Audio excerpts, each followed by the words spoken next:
तो आज हम बात करने जा रहे हैं हमारे केमिस्ट्री के वाइवा क्वेश्चंस के ऊपर कि आपके प्रैक्टिकल में आपसे किस तरीके के वाइवा क्वेश्चन पूछे जा सकते हैं।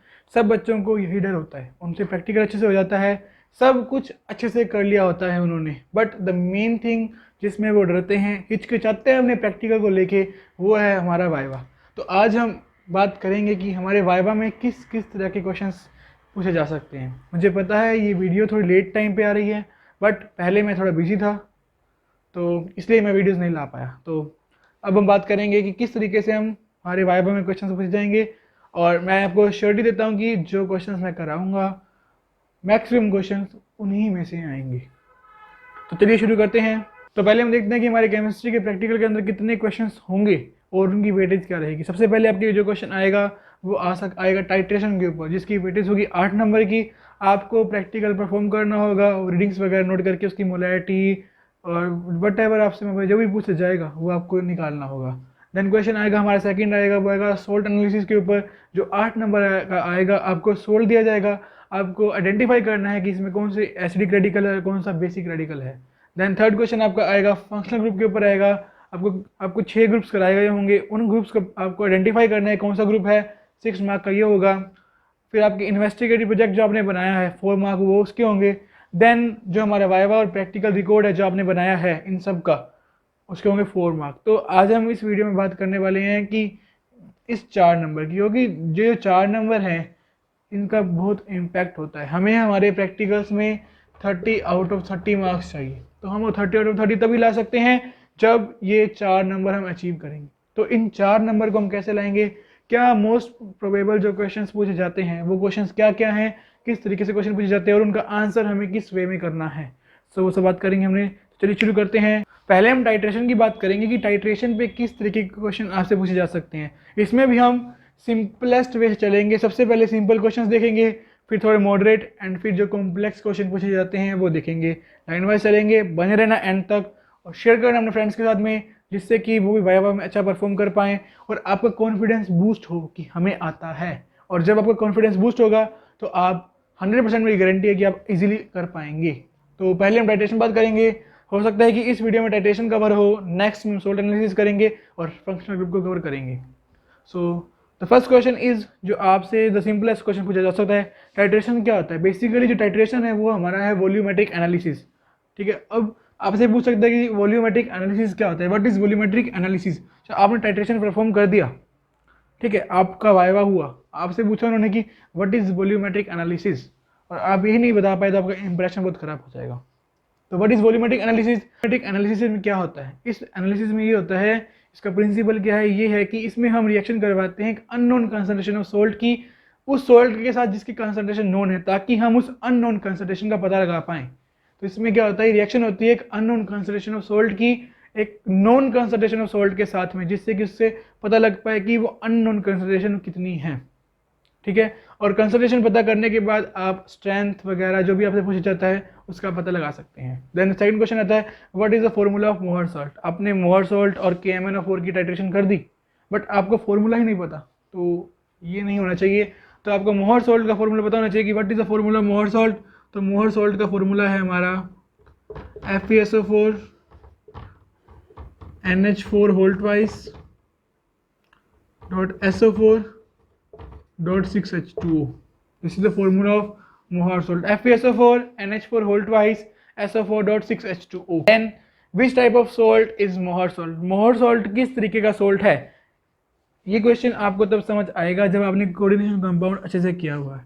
तो जो मोहर सॉल्ट है वो है एक double salt, it is a type of double salt. और अब ये डबल सॉल्ट क्या है और कॉम्प्लेक्स सोल्ट क्या होता है, इसके बीच का जो बेसिक डिफरेंस है वो कवर किया हुआ है मेरे कोऑर्डिनेशन कंपाउंड्स के नोट्स के अंदर। तो आप आई बटन में क्लिक करें और जा सकते हैं और इन नोट्स को डाउनलोड कर सकते हैं। उसके पेज नंबर 3 या 4 के ऊपर इसके बीच के 5 बेसिक डिफरेंसेस किए हुए हैं, वहाँ जाके आप कर सकते हैं। तो आपको समझ आएगा कि what is double salt and what is complex salt. आता है आगे हमारा क्वेश्चन आता है, what is the molar mass of Mohr salt. आपने जब आप टाइट्रेशन करेंगे उसके बाद आपको कैलकुलेशन करनी होगी, और उस कैलकुलेशन को करेंगे तब आपको molar mass of Mohr salt का पता होना चाहिए। तो what is the molar mass of Mohr salt, यहाँ से कैलकुलेट करेंगे आप, तो जो हमारा मोलर मास आएगा वो आएगा 392 ग्राम। 392 ग्राम होता है हमारा वेट होता है, मोलर मास होता है हमारी मोहर सॉल्ट का। And the fifth question, type of titration, जो हमारी KMnO4 वर्सेज मोहर सॉल्ट की हमने टाइट्रेशन की है, वो टाइट्रेशन किस तरह की टाइट्रेशन है? तो this is the redox titration. आपने पढ़ा था रिडॉक्स रिएक्शन क्लास 11th में, आपका चैप्टर था 8 जिसमें पढ़ा था हमने रिडॉक्स रिएक्शंस। तो रिडॉक्स रिएक्शन क्या होती है? जिसके अंदर ऑक्सीडेशन होता है और साइमल्टेनियसली रिडक्शन भी होता है, वो होती है रिडॉक्स रिएक्शन। तो यहाँ पे KMnO4 जो है वो रिड्यूस हो रहा है और मोहर सॉल्ट के अंदर जो आयरन था Fe+2 से Fe+3 फॉर्म में जाता है। आपने आयनिक इक्वेशन लिखी है, आपको पता होगा। तो यहाँ पे इसका रिडक्शन हो रहा है और इसका ऑक्सीडेशन हो रहा है। सो this is a redox titration. तो हमारी ये याद रखनी है आपको, जो हमारी मोहर सॉल्ट और KMnO4 के बीच की टाइट्रेशन है, this is the redox type of titration. Moving to question number 6, what is the role of KMnO4 in titration? आपने टाइट्रेशन की है KMnO4 वर्सेस मोहर सॉल्ट की, तो आपको पता होना चाहिए what is the role of KMnO4 in titration. KMnO4 जो है वो दो इंपॉर्टेंट रोल प्ले करता है हमारी KMnO4 वर्सेस ऑक्सैलिक एसिड की टाइट्रेशन के अंदर। The first role is it act as an oxidising agent, वो जो है ऑक्सीडाइजिंग एजेंट की तरह रिएक्ट करता है। सेकेंड रोल है it act as a self indicator. अगर हमारे यहाँ पे रिएक्शन में लास्ट में कलर चेंज नहीं होगा तो हमें कैसे पता चलेगा कि वो रिएक्शन हुई है या नहीं हुई? So the most important role it is act as self indicator. तो जब आपसे पूछेगा एग्जामिनर कि KMnO4 का रोल क्या है टाइट्रेशन के अंदर, the first role is it act as oxidising agent and second is it is a self indicator.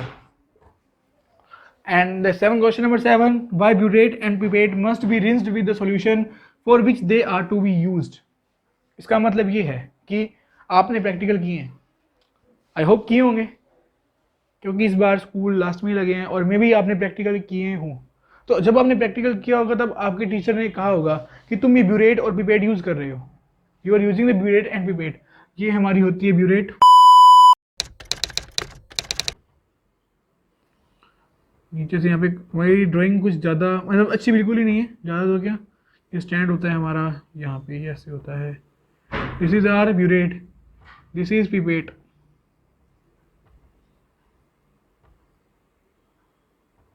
Okay, और this is burette and this is pipette. जब आपने प्रैक्टिकल परफॉर्म करना स्टार्ट किया होगा, आपके टीचर ने कहा होगा कि इसमें KMnO4 भरना है हमने, जो ब्यूरेट है इसमें KMnO4 भरना है और पिपेट में हमने मोहर सॉल्ट भरना है।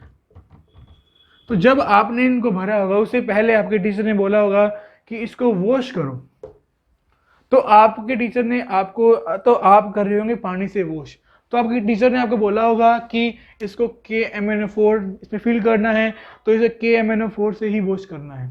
और यहाँ पे मोहर सॉल्ट फिल करना है तो इसे भी मोहर सॉल्ट से ही वॉश करना है। ऐसा क्यों? सो यही क्वेश्चन में पूछा गया है कि ऐसा क्यों। सो तो इसका आंसर ये है, जब आप इसे वाटर से वॉश करेंगे, तो आप वाटर से वॉश करेंगे, आपने देखा होगा कि एकदम नैरो ट्यूब होती है, तो क्या होगा, जो वाटर की ड्रॉपलेट्स होंगी वो इसकी साइड में सरफेस पे स्टिक हो जाएंगी, इस जगह पे वाटर की ड्रॉपलेट्स जो है स्टिक हो जाएंगी। और जब आप उसमें KMnO4 फिल करेंगे तो वो वाटर की ड्रॉपलेट्स जो है KMnO4 की मोलैरिटी में चेंज कर देंगे। जो नॉर्मेलिटी है अपनी आपके क्वेश्चन में मानो M/20 दिया हुआ है, तो ये वाटर की ड्रॉपलेट से मिलके ये M/20 नहीं रहेगा, इसकी मोलैरिटी चेंज हो जाएगी और जो आपका रिजल्ट आएगा वो M/20 के लिए नहीं आएगा, किसी और कंसंट्रेशन के लिए आएगा। So this is the reason. और सेम रीजन यहाँ पे है कि आप मोर सॉल्ट इसमें फिल करना है और इसे भी आप अगर वाटर से मिक्स करेंगे, सेम रीजन, यहाँ ड्रॉपलेट स्टिक हो जाएंगी और ये ड्रॉपलेट स्टिक हो जाएंगी तो they will lead to change in the molarity of Mohr salt. वो मोहर सॉल्ट की मोलैरिटी में चेंज हो जाएगा और वो चेंज हो जाएगी तो आपकी जो आंसर आएगा it is different from the given salt, और आपका जो आंसर है पूरी क्लास से डिफरेंट आएगा और आपके यहाँ पे गलत हो जाएगा। एंड द नेक्स्ट क्वेश्चन इसी का जस्ट उल्टा, why conical flask should not be rinsed. हमारे टीचर्स हमें बोलते हैं कि कॉनिकल फ्लास्क है ये, this is the conical flask, this is the conical flask. तो इस कॉनिकल फ्लास्क को हमें वॉश नहीं करना है। अगर आप कॉनिकल फ्लास्क को वॉश करेंगे तो आपने देखा होगा जब आप टाइट्रेशन परफॉर्म करते हैं तो KMnO4 के में लास्ट में आप एक ड्रॉप डालते हैं, तो जब एंड पॉइंट रीच हो जाता है एंड जब इक्विवेलेंस पॉइंट रीच हो जाता है, तो ये सब आप नेक्स्ट पढ़ेंगे अपनी BSc के अंदर। तो जब इक्विवेलेंस पॉइंट रीच हो जाता है उसके बाद आता है हमारा, उसमें इक्विवेलेंस पॉइंट में क्या दोनों कंसंट्रेशन बराबर होती है एंड उसके बाद जब एक ड्रॉप और डाली जाती है then there will be a colour change, तो वहाँ पे कलर चेंज होता है। तब आता है लाइट पिंक। और अगर आप उसके बाद एक और ड्रॉप डाल देते हैं तो डार्क पिंक कलर हो जाता है। मतलब एक ड्रॉप से ही बहुत बड़ा चेंज आ रहा है। जस्ट लाइक दैट, अगर इसके अंदर आपने इसको मोहर सॉल्ट से वॉश किया और इसमें मोहर सॉल्ट की कोई ड्रॉप साइड में स्टिक हुई थी, जब आप उसे वर्ल कर रहे हैं इस फ्लास्क को, तब वो ड्रॉप इसके अंदर आ गई, तो यहाँ पे आपकी रीडिंग में चेंज आ जाएगा। सेम इसी तरीके से अगर आपने इसको KMnO4 से वॉश किया तो आपका मोहर सोल्ट का रिएक्शन पहले ही हो जाएगी, तो भी आपकी रीडिंग में चेंज आ जाएगा। मतलब आपकी रीडिंग जो है, जो आनी चाहिए थी, उससे डेविएशन हो जाएगा। There will be deviation in the reading. So इसको कोनिकल फ्लास्क को वॉश ही नहीं करना होता, आप वाटर से कर सकते हैं। और ये आपको सुनिश्चित करना है, ये आपको पहले से ही देख लेना है कि इसके अंदर वाटर ड्रॉपलेट ना हो, ये एकदम सूखा हो वो conical flask. And the ninth question, why the last drop of moor salt should not be blown out from the pipette? Pipette से जो लास्ट ड्रॉप होती है हमारी मोहर सॉल्ट की, वो बाहर नहीं निकालनी चाहिए। जब आपने इसको फिल किया होगा, सक करते हैं इसको हम, देन जब आपने 20 ml यहाँ पे माप लिया और उसको मेजर करने के बाद जो लास्ट ड्रॉप होती है आपकी पिपेट के अंदर, वो लास्ट ड्रॉप होती है, वो इसके अंदर ही रह जाती है।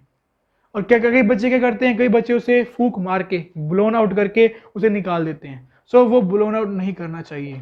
क्यों नहीं करना चाहिए? क्योंकि जो 20 ml या 10 ml आपने मेजर किया है, वो 20 और 10 ml जो होता है, इस ड्रॉप के काउंट किए बिना 20 ml होता है। इस ड्रॉप को काउंट करेंगे आप तो आपका 20 ml प्लस 1 ड्रॉप हो जाएगा। तो जो ये 1 ड्रॉप होती है, इसको ब्लोन आउट करने की कोई ज़रूरत नहीं होती, बिकॉज जो रीडिंग होती है इस ड्रॉप को छोड़कर ली जाती है, वो होती है 20 ml या जो 10 ml आपकी जितने की पिपेट होती है उस अकॉर्डिंग होती है। Moving to question number 10। तो जो 10 और 11 नंबर क्वेश्चन है, these are the most most most most most important question. ये क्वेश्चन पूछे जाएंगे तो मतलब जाएंगे। तो द 10th क्वेश्चन जो है हमारा, why dilute H2SO4 is added while preparation of standard Mohr salt solution. जब हम मोहर सॉल्ट का सॉल्यूशन बनाते हैं तो हम उसमें H2SO4 ऐड करते हैं। तो ये H2SO4 ऐड क्यों किया जाता है? तो the reason is that to prevent the hydrolysis, to prevent hydrolysis of Fe+2 ions. Fe+2 ions का हाइड्रोलिसिस को प्रिवेंट करने के लिए ये रिएक्शन की जाती है, मतलब H2SO4 ऐड किया जाता है।